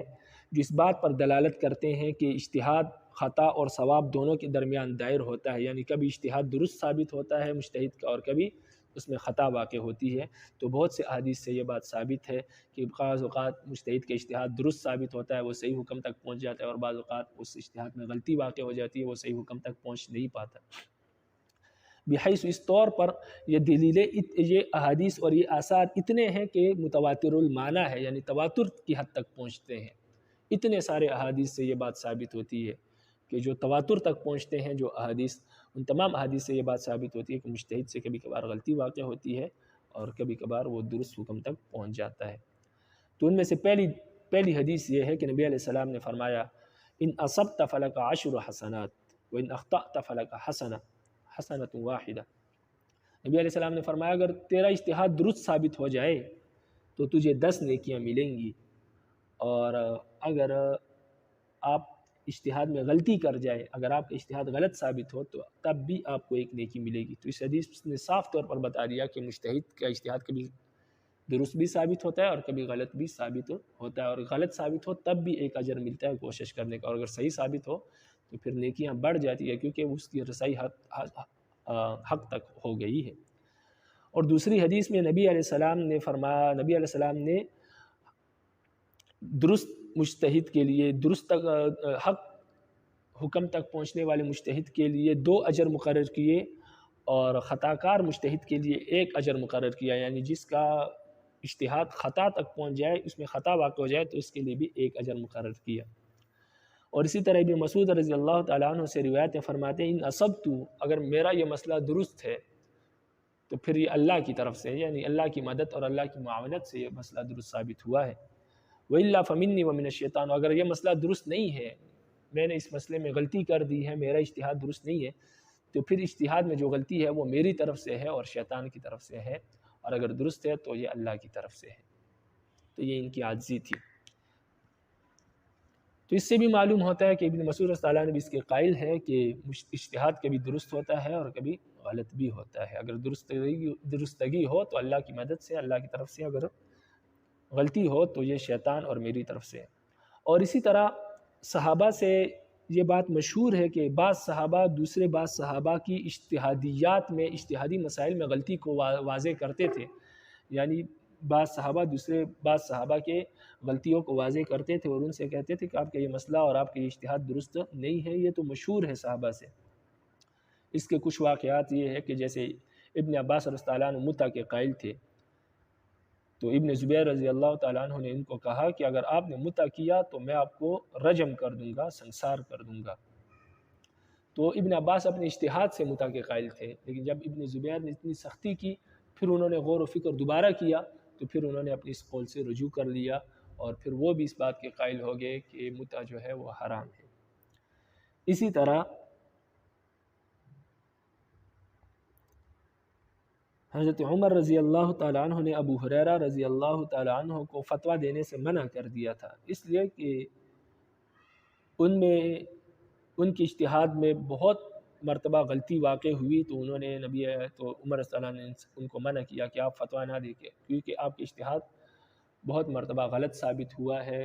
تو اس لیے آپ فتویٰ نہ دیں. تو اس سے بھی معلوم ہوتا ہے کہ مجتہد کے صحابہ نے دوسرے بعض صحابہ کے کیا کی ہے، تردید کی ہے اور ان کی غلطی کو ان پر واضح کیا ہے، ان کی اجتہاد کی غلطی کو ان پر واضح کیا ہے کہ آپ کا یہ اجتہاد درست نہیں ہے. اسی طرح میراث کے مسئلے میں ابن عباس رضی اللہ عنہ، حضرت عباس رضی اللہ عنہ اول کے قائل ہیں، اور صحابہ نے اول پر اتفاق کیا کہ جب تقسیم نہ ہو پورے حصے میراث کے ورثاء پر تو پھر اول کیا جائے گا. تو حضرت عباس اس کے قائل ہیں، لیکن ان کے بیٹے ابن عباس نے اول کا انکار کیا. انہوں نے کہا کہ اول نہیں ہوگا. تو بعض میں پھر صحابہ نے ان کی اس غلطی کو واضح کیا کہ آپ کا یہ اجتہاد درست نہیں ہے. تو اس طرح ان احادیث اور ان صحابہ کی اقوال اور واقعات سے معلوم ہوتا ہے کہ مجتہد بعض اوقات اس کا اجتہاد درست ہوتا ہے اور بعض اوقات اس کے اجتہاد میں غلطی واقع ہو جاتی ہے. تو فرماتے ہیں دوسری دلیل الاحادیث والآثار الدالۃ علی تردید الاجتہاد بین الصواب والخطا. دوسری دلیل وہ احادیث اور وہ آثار ہے جو احادیث اور آثار اس بات پر دلالت کرتے ہیں کہ اجتہاد ثواب اور خطا دونوں کے درمیان دائر ہوتا ہے، یعنی کبھی وہ درست ثابت ہوتا ہے، کبھی خطا ثابت ہوتا ہے. تو یہ احادیث اور آثار دلالت کرتے ہیں اس بات پر. اس طور پر یہ احادیث اور آثار موجود ہے کہ ثارت متواترۃ المعنی،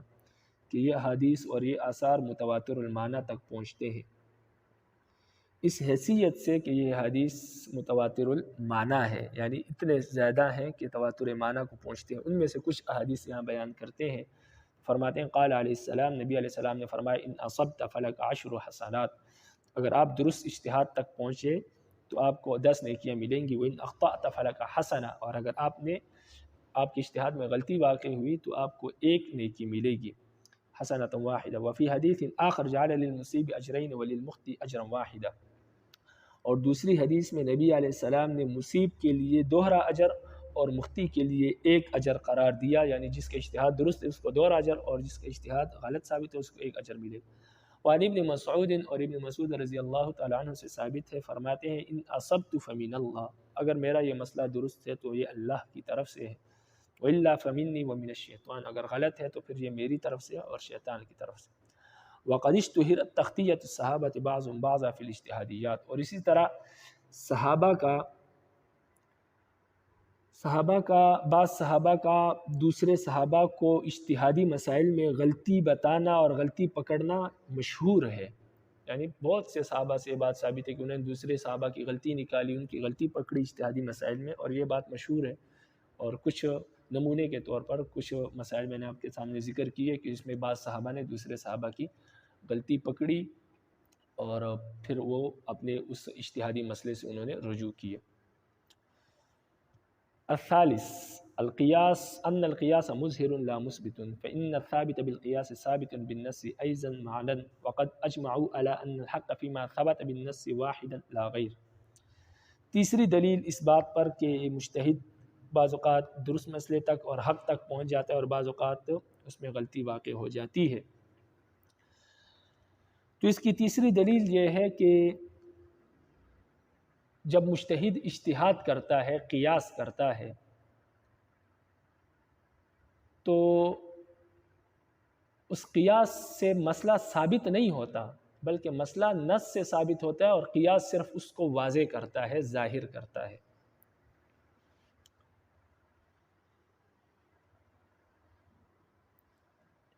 قیاس سے مثال جیسے کہ قرآن مجید کی آیت ہے والمطلقات یتربصن بانفسہن ثلاثۃ قروء، جو مطلقہ عورت ہے وہ اپنی عدت جو ہے وہ 3 قروء گزارے گی، یعنی اس کی عدت 3 قروء ہے۔ اب قروء کسے کہتے ہیں؟ تو قروء حیض کو بھی کہتے ہیں، قروء طہر کو بھی کہتے ہیں۔ اب مجتہدین نے اجتہاد کیا کہ قروء سے کیا مراد ہے، تو احناف نے جب اجتہاد کیا، قیاس کیا، تو کہا کہ قروء سے حیض مراد ہے، تو لہٰذا مطلقہ عورت جو ہے وہ 3 حیض اس کی عدت ہے۔ اور امام شافعی نے جب قیاس کیا اور اجتہاد کیا تو انہوں نے کہا کہ قروء سے مراد طہر ہے، تو لہٰذا مطلقہ عورت کی جو عدت ہے وہ 3 طہر ہے۔ تو بہرحال ہم نے قیاس اور اجتہاد کے ذریعے یہ بات ثابت کی کہ مطلقہ عورت 3 حیض گزارے گی۔ اب یہ 3 حیض قیاس سے ثابت نہیں ہے، یہ اس آیت سے ثابت ہے کہ مطلقہ عورت کی عدت 3 حیض ہے، لیکن قیاس کے ذریعے سے صرف یہ حکم واضح ہوا ہے، ثابت نہیں ہوا۔ ثابت تو قرآن کی اس آیت سے ثابت ہے، اور باقی قیاس نے اس کو ظاہر کیا ہے۔ اسی طرح امام شافعی نے جو حکم ظاہر کیا ہے قیاس کے ذریعے سے، وہ بھی ثابت قرآن کی آیت سے ہے۔ اب قرآن کی آیت سے حکم ایک ہی ثابت ہوگا، یا حیض ثابت ہے یا طہر ثابت ہے، لیکن احناف نے حیض کو ظاہر کیا اس آیت سے، اور شوافع نے طہر کو ظاہر کیا۔ اب آیت سے یا نص سے ایک ہی حکم ثابت ہوتا ہے، اس پر تمام علماء کا اتفاق ہے۔ اب جب دو مجتہدین ایک ہی نص میں اجتہاد کرتے ہیں اور اس سے الگ الگ حکم ثابت کرتے ہیں، تو لازمی بات ہے کہ نص سے جو حکم ثابت ہوتا ہے وہ تو ایک ہی ثابت ہوتا ہے، 2 حکم کبھی بھی ایک نص سے ثابت نہیں ہوتے۔ تو حکم جب ایک ثابت ہوتا ہے اور 2 مجتہدین نے اس ایک نص سے 2 الگ الگ حکم ثابت کیے، ظاہر کیے، جیسے کہ احناف نے ثلاثۃ قروء سے 3 حیض ثابت کیے اور امام شافعی نے 3 طہر ثابت کیے، یعنی قیاس کر کے 3 حیض احناف نے ظاہر کیے اور امام شافعی نے 3 طہر ظاہر کیے۔ اب لازمی بات ہے قرآن کی اس آیت کا ایک ہی معنی ہو سکتا ہے، یا 3 حیض ہو سکتے ہیں یا 3 طہر ہو سکتے ہیں، دونوں مراد نہیں ہو سکتے۔ تو قرآن کی اور نص سے ایک ہی حکم ثابت ہوتا ہے، قیاس اس کو ظاہر کرتا ہے۔ ہم نے حیض ظاہر کیا، امام شافعی نے طہر ظاہر کیا۔ اب لازمی بات ہے قرآن کی آیت اور نص سے ایک حکم ثابت ہوتا ہے، تو احناف نے جو ظاہر کیا وہ طہر کیا، قیاس صرف ظاہر کرتا ہے، ثابت نہیں کرتا، اور امام شافعی نے جو اجتہاد کیا انہوں نے طہر ظاہر کیا۔ اب لازمی بات ہے جب قرآن کی آیت سے حکم ایک ثابت ہوتا ہے اور دو مختلف مجتہدین نے قیاس کے ذریعے سے اس سے 2 مختلف حکم ظاہر کیے، تو لازمی بات ہے ان میں سے کسی ایک مجتہد کا اجتہاد کیا ہوگا؟ درست ہوگا، اور دوسرے کا درست نہیں ہوگا۔ تو جب یہ بات ثابت ہو گئی کہ ایک کا اجتہاد درست ہے اور دوسرے کا درست نہیں ہے، تو قیاس سے بھی یہ بات ثابت ہو گئی کہ بعض اوقات مجتہد صحیح حکم تک پہنچ جاتا ہے اور بعض اوقات اس سے غلطی واقع ہو جاتی ہے، اس لیے کہ ایک ہی مسئلے سے 2 مختلف حکم ظاہر نہیں ہو سکتے، کیونکہ حکم نص سے ثابت ہوتا ہے، قیاس اور اجتہاد سے ثابت نہیں ہوتا۔ قیاس اور اجتہاد صرف حکم کو ظاہر کرتے ہیں، تو لہٰذا اور نص سے جو حکم ثابت ہوتا ہے وہ ایک ہی ہوتا ہے۔ تو بعض اوقات مجتہد اپنے قیاس اور اجتہاد کے ذریعے سے اس حکم تک پہنچ جاتا ہے جو قرآن کی اصل مراد ہوتی ہے، نص کی اصل مراد ہوتی ہے، اور بعض اوقات نہیں پہنچ پاتا۔ اگر پہنچ جائے تو اس کا اجتہاد درست ہے، اور اگر نہ پہنچے تو اس کا اجتہاد غلط ہے۔ جیسے کہ اس مسئلے میں احناف یا شوافع میں سے کوئی ایک صحیح حکم تک پہنچا ہے اور دوسرا صحیح حکم تک نہیں پہنچا، تو جو صحیح حکم تک پہنچا ہے وہ مصیب ہے، اس کے اجتہاد درست ہے، اور جو نہیں پہنچا وہ مخطی ہے، اس کے اجتہاد میں کیا ہے؟ غلطی واقع ہوئی ہے۔ اب احناف تو یہ دعویٰ کرتے ہیں کہ ہم صحیح اجتہاد تک پہنچے ہیں، اور اس میں غلطی کا احتمال ہے، اور شوافع جو ہے وہ غلط اجتہاد تک پہنچے ہیں، اجتہاد میں غلط حکم تک پہنچے ہیں اور اس میں صحت کا احتمال ہے، اور شوافع یہ دعویٰ کرتے ہیں کہ ہم صحیح حکم تک پہنچے ہیں لیکن ہمارے اس حکم میں غلطی کا احتمال ہے، اور احناف غلط حکم تک پہنچے ہیں لیکن ان کی اس اجتہاد میں صحت کا بھی احتمال ہے۔ تو بہرحال یہاں سے اتنی بات ثابت ہوتی ہے کہ مجتہد سے بعض اوقات غلطی بھی واقع ہو جاتی ہے اور بعض اوقات وہ صحیح حکم تک پہنچ جاتا ہے، اس لیے کہ نص کا ایک ہی حکم ہے، اور جب دو مجتہد اس سے الگ الگ حکم ظاہر کرتے ہیں تو لازمی بات ہے کہ ایک غلطی پر ہوگا اور دوسرا صحیح ہوگا، تو اس سے یہ بات ثابت ہو جاتی ہے کہ مجتہد بعض اوقات غلطی کرتا ہے اور بعض اوقات صحیح حکم تک پہنچ جاتا ہے۔ تو تیسری دلیل یہ ہے کہ ان القیاس مظہر لا مثبت، قیاس جو ہے وہ حکم کو ظاہر کرتا ہے، ثابت نہیں کرتا۔ فإن الثابت بالقیاس ثابت بالنص أيضا، اس لیے کہ جو قیاس سے جو حکم ثابت ہوتا ہے وہ اسی طرح مانند نص سے بھی ثابت ہوتا ہے، یعنی اصل میں وہ حکم نص سے ثابت ہوتا ہے، قیاس صرف ظاہر کرتا ہے۔ وقد اجمعوا، اور علماء نے اس بات پر اجماع کیا کہ ان الحق فيما ثبت بالنفس واحد لا غیر، اور علماء نے اس بات پر اجماع کیا ہے کہ نص سے جو حکم ثابت ہوتا ہے وہ ایک ہی حکم ثابت ہوتا ہے، اس کے علاوہ دوسرا حکم ثابت نہیں ہوتا، یعنی نص سے ایک ہی حکم ثابت ہوتا ہے، دو حکم ثابت نہیں ہوتے۔ جب دو حکم ثابت نہیں ہوتے اور مجتہدین ایک ہی نص سے کئی حکم ثابت کر لیتے ہیں اور آپس میں مختلف حکم اختلاف ہوتا ہے، تو اس سے معلوم ہوتا ہے کہ جب الگ الگ حکم مجتہدین ایک نص سے ثابت کرتے ہیں تو لازمی بات اس میں ایک صحیح ہوگا اور دوسرا غلط ہوگا۔ تو اس سے ہمارا دعویٰ ثابت ہو جاتا ہے کہ مجتہد کبھی کبھار غلطی کرتا ہے اور کبھی کبھار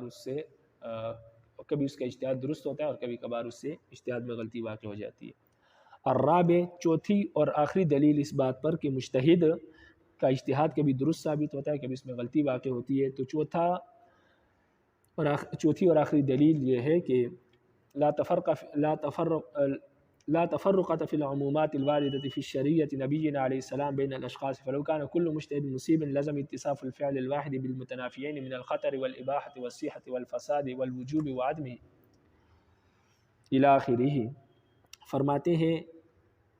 کہ ہمارے شریعت میں جتنے بھی احکامات، چوتھی دلیل یہ ہے کہ ہمارے شریعت میں عمومی احکامات جتنے بھی وارد ہوئے ہیں وہ تمام لوگوں کی حق میں ایک ہی طرح ہے۔ شریعت میں جتنے بھی احکامات، ہماری شریعت میں نبی علیہ السلام کی شریعت میں جتنے بھی احکامات وارد ہوئے ہیں وہ تمام احکامات تمام لوگوں کی حق میں ایک ہی طرح ہے۔ جیسے نماز تمام لوگوں کے حق میں فرض ہے، روزہ تمام لوگوں کے حق میں فرض ہے، حج تمام لوگوں کے حق میں فرض ہے، تو اسی طرح جتنے بھی احکامات ہیں وہ تمام لوگوں کے حق میں یکساں ہے۔ تو اگر ہم یہ مان لیں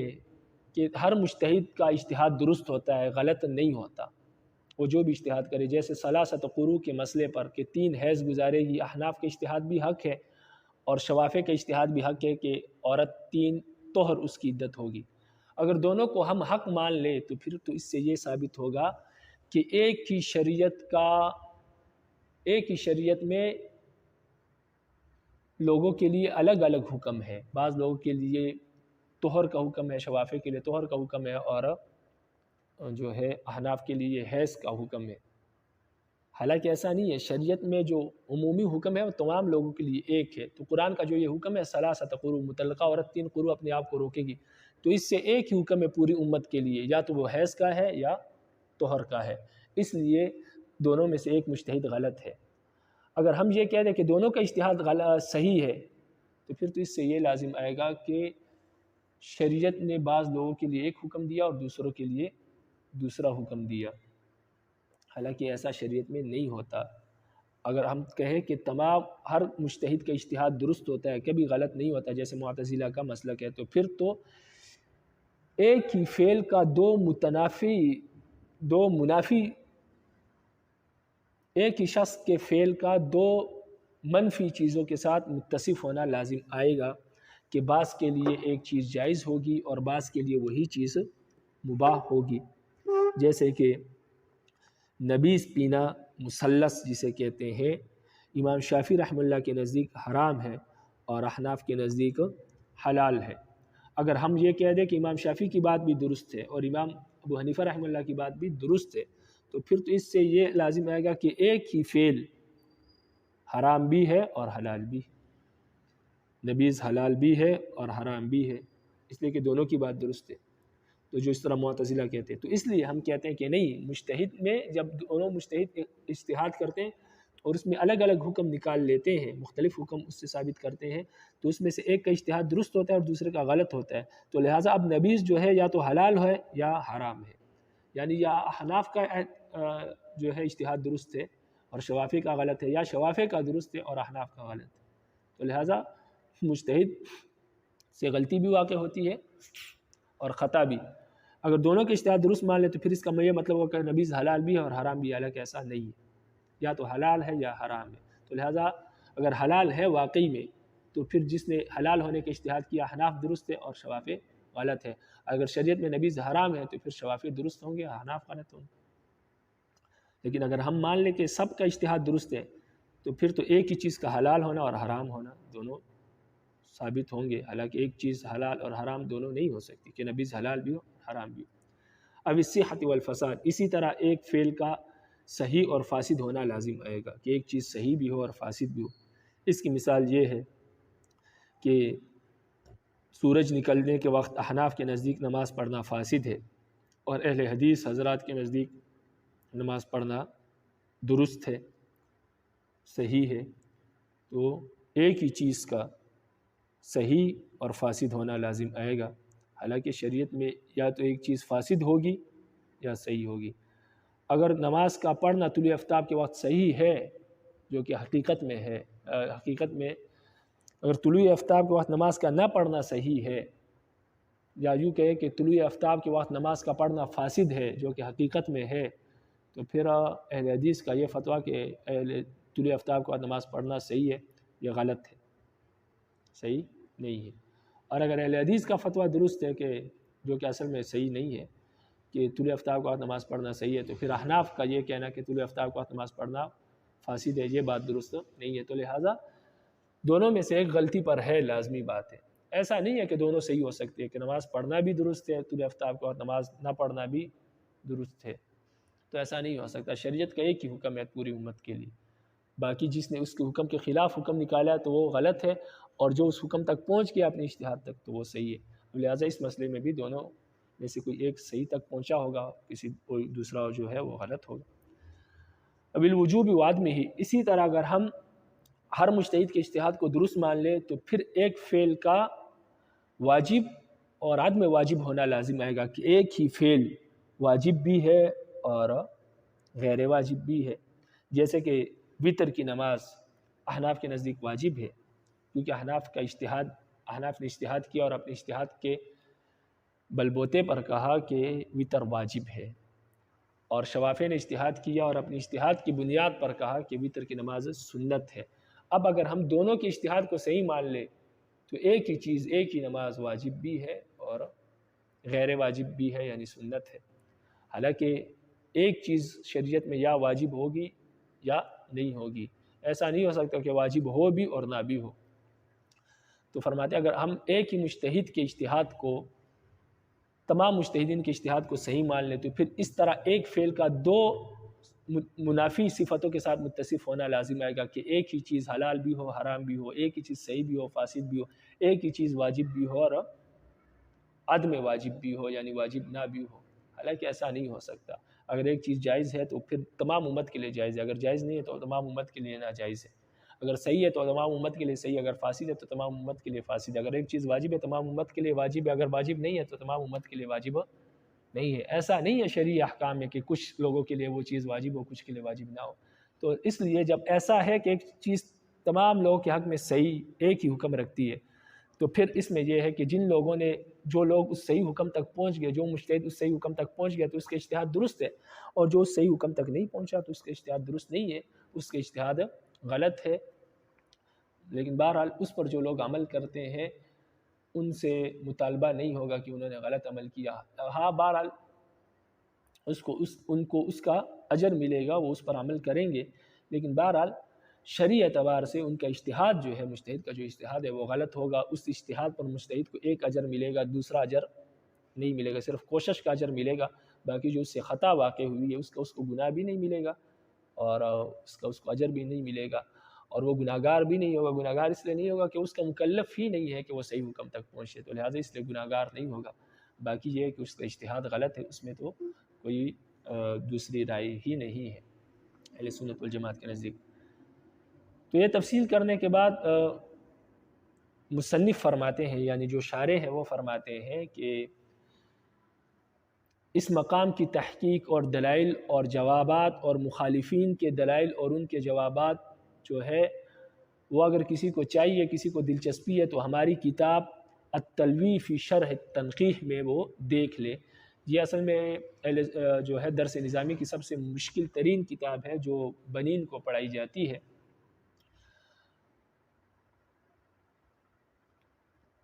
اور یہ اصل میں 3 کتابیں ہیں جو کہ مصنف کی ہے، عمر النصفی رحمہ اللہ کی ہے، تنقیح ہے، اس پر تو تلویح ہے، اور تلویح کے اوپر ایک تیسری کتاب ہے جو اس کی تشریح میں ہے، اس کو توضیح کہتے ہیں۔ تو ایک بنیادی متن ہے جس کو تنقیح کہتے ہیں، پھر اس کی تشریح کی گئی ہے، تشریح کی ہے، اس کو تلویح کہتے ہیں، پھر اس تشریح کی آگے وضاحت کی ہے توضیح کے نام سے۔ تو یہ 3 کتابیں ایک ہی کتاب میں جمع ہے، اس کو کہتے ہیں توضیح، تلویح اور تنقیح۔ تو یہ درس نظامی کی مشکل ترین کتاب ہے۔ تو مصنف فرماتے ہیں کہ اس مقام کے دیگر دلائل اور جوابات اور مخالفین کے سوالات اور ان کے جوابات اور مخالفین کے دلائل اور جوابات کسی کو چاہیے تو وہ ہماری کتاب تلویح فی شرح التنقیح میں ملاحظہ فرما لے۔ تو اب آپ عبارت کو دیکھیں، فرماتے ہیں والرابع انه لا تفرقة في العمومات الواردة في الشرعية نبينا علیہ السلام بین الاشخاص۔ چوتھی دلیل یہ ہے کہ ان عمومات میں کوئی فرق نہیں جو ہمارے نبی علیہ السلام کی شریعت میں وارد ہے۔ عمومات سے مراد عمومی احکام ہے جو ہمارے نبی علیہ السلام کی شریعت میں وارد ہے اشخاص کے درمیان، یعنی لوگوں کے درمیان اس عمومات میں کوئی فرق نہیں ہے۔ یہ احکامات جو عام احکامات ہیں یہ تمام لوگوں کے حق میں یکساں ہے۔ ایسا نہیں ہے کہ بعض کے لیے واجب ہے، بعض کے لیے نہیں ہے، بعض کے لیے فرض ہے، بعض کے لیے نہیں ہے، بعض کے لیے جائز ہے، بعض کے لیے جائز نہیں، ایسا نہیں ہے۔ بلکہ عمومی احکامات جو ہماری نبی کی شریعت میں وارد ہے یہ تمام اشخاص کے درمیان ایک ہی حکم رکھتے ہیں، تمام کے لیے ایک ہی طرح ہے۔ تو اگر ہر مجتہد مصیب ہو، اگر ہر مجتہد کا اجتہاد درست ہو، یعنی ہر مجتہد مصیب ہو، تو فعل واحد کا 2 متنافی چیزوں سے متصف ہونا لازم آئے گا، یعنی ایک ہی فعل کا 2 منافی چیزوں سے متصف ہونا لازم آئے گا، یعنی ممانعت اور اباحت، کہ ایک چیز ممنوع بھی ہوگی اور جائز بھی ہوگی، مباح بھی ہوگی، یا صحت اور فساد، یعنی ایک چیز صحیح بھی ہوگی اور فاسد بھی ہوگی، تفصیل میں نے آپ کو تشریح میں بتا دی۔ اب الوجوب وعدم ہی، یا ایک چیز واجب بھی ہوگی اور عدم واجب بھی ہوگی، یعنی واجب نہیں بھی ہوگی، جیسے وطر، یہ تمام چیزوں کی تشریح گزر چکی ہے۔ تو اس سے یہ خرابی لازم آئے گی اگر ہم یہ کہہ دیں کہ ہر مجتہد مصیب ہوتا ہے، تو لہذا ہر مجتہد مصیب نہیں ہوتا۔ جب ہر مجتہد مصیب نہیں ہوتا تو پھر یہ خرابی لازم نہیں آئے گی، پھر ہم کہیں گے ایک صحیح ہے اور ایک غلط ہے، تو جو صحیح حکم تک پہنچا ہے اس کا اجتہاد درست ہے، جو صحیح حکم تک نہیں پہنچا تو اس کا اجتہاد صحیح نہیں ہے۔ مثال کے طور پر وطر کی نماز اگر احناف درست ہے تو پھر شوافی درست نہیں ہے۔ وطر کی نماز اگر واجب ہے شریعت میں اور احناف اس حکم تک پہنچ گئے ہیں تو پھر شوافی درست نہیں ہے۔ اگر وطر کی نماز واجب نہیں ہے، سنت ہے، تو پھر شوافی صحیح حکم تک پہنچے ہیں، احناف نہیں پہنچے، تو لہٰذا اب جو ہے بات صحیح ہو گئی کہ اصل میں شریعت کا حکم ایک ہے لیکن مجتہد سے غلطی واقع ہو گئی ہے، مجتہد اس حکم تک نہیں پہنچ پایا، تو شریعت میں کوئی غلطی نہیں۔ لیکن اگر ہم کہیں کہ ہر مجتہد صحیح ہوتا ہے تو پھر شریعت پر اعتراض ہوتا ہے کہ شریعت نے ایک ہی چیز کے بارے میں 2 مختلف حکم دیے ہیں کہ واجب بھی ہے، واجب نہیں بھی ہے۔ لہٰذا اس لیے جب ہم کہتے ہیں کہ مجتہد سے غلطی بھی واقع ہوتی ہے اور مصیب بھی ہوتا ہے تو پھر یہ اعتراض شریعت پر نہیں آتا، پھر کہتے ہیں کہ چلو مجتہد سے غلطی واقع ہو گئی، شریعت نے تو حکم ایک ہی دیا ہے۔ آگے فرماتے ہیں وَتَمَامُ تَحْقِيقِ هَذِهِ الْأَدِلَّةِ وَالْجَوَابِ عَنْ تَمَسُّكَاتِ الْمُخَالِفِينَ يُطْلَبُ مِنْ كِتَابِنَا التَّلْوِيحِ فِي شَرْحِ التَّنْقِيحِ، فرماتے ہیں اور ان تمام دلائل کی تحقیق اور مخالفین کے مستدلات کا جواب ہماری کتاب تلویح جو شرح تنقیح میں لکھی گئی ہے تلاش کی جائے، وہاں پر آپ کو تمام دلائل، جوابات اور مخالفین کے مستدلات مل جائیں گے۔ تو وہاں پر ہماری کتاب تلویح جو شرح تنقیح میں لکھی گئی ہے اس میں یہ تمام دلائل اور اعتراضات اور جوابات ملاحظہ